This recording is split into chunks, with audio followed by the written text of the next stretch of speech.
Pria itu memiliki kebiasaan aneh. Setiap kali menginap di hotel, ia selalu melemparkan kelereng kaca di depan pintu kamarnya. Setelah masuk, ia memasang bom tali jebakan ke gagang pintu. Ia bahkan terus-menerus memeriksa apakah tali yang diikatkan ke balkon sudah aman. Ia tidak akan mandi sebelum memastikan semuanya telah dipasang sempurna. Ia mempertahankan kebiasaan hati-hati itu selama 25 tahun karena ia tumbuh besar di kamp pelatihan pembunuh. Sekarang ia adalah salah satu yang terbaik. Semua prosedur itu ia siapkan agar bisa kabur dengan cepat jika ada hal yang tidak beres. Lalu ia menerima misi baru. Awalnya ia mengira itu hanyalah tugas pembunuhan biasa, tapi kali ini ia diperintahkan untuk membunuh presiden dan melakukannya di depan umum. Tentu saja acara semacam itu punya pengamanan paling ketat. Setelah berpikir sejenak, ia pun menyetujui misi tersebut. Dengan perencanaan matang, ia memutuskan untuk bertindak pada hari sang presiden menghadiri rapat. Saat para reporter sedang melakukan wawancara, seorang bodyguard di samping presiden tiba-tiba tertembak dan tewas. Sebelum presiden sempat bereaksi, pria itu dari jarak bermil-mil menarik pelatuk lagi.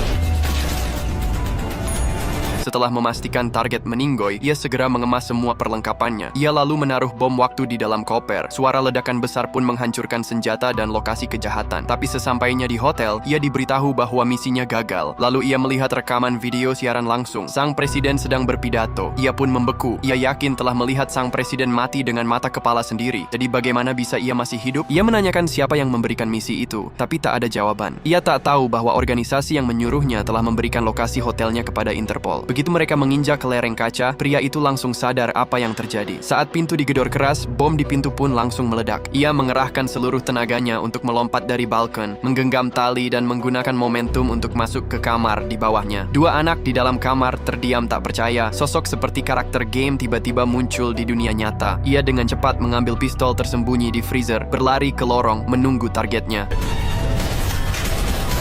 Setelah rentetan tembakan mematikan, ia menggunakan pisau untuk membuka paksa pintu lift. Ia memukul alarm kebakaran, lalu meluncur turun dengan tali ke atas kabin lift. Ia membuka pintu atas lift. Di dalamnya seorang petugas SWAT masih sibuk menekan tombol, tak tahu bahwa ajalnya tinggal beberapa detik lagi. Pria itu menekan tombol lantai 1, lalu meluncur di dalam poros lift menuju lantai 3. Ketika pintu lift terbuka, petugas SWAT hanya melihat mayat-mayat di dalam. Tetapi ketika menyadari lift terus naik, ia segera memberitahu timnya bahwa target ada di lantai 3. Mereka pun bergegas naik, dan benar saja, mereka menemukan pria itu di lorong. Tepat ketika salah satu petugas membidik pria itu, tiba-tiba seorang petugas kebersihan keluar dari kamar. Pria itu segera bereaksi cepat, menendang pintu, lalu melompat lagi dari balkon.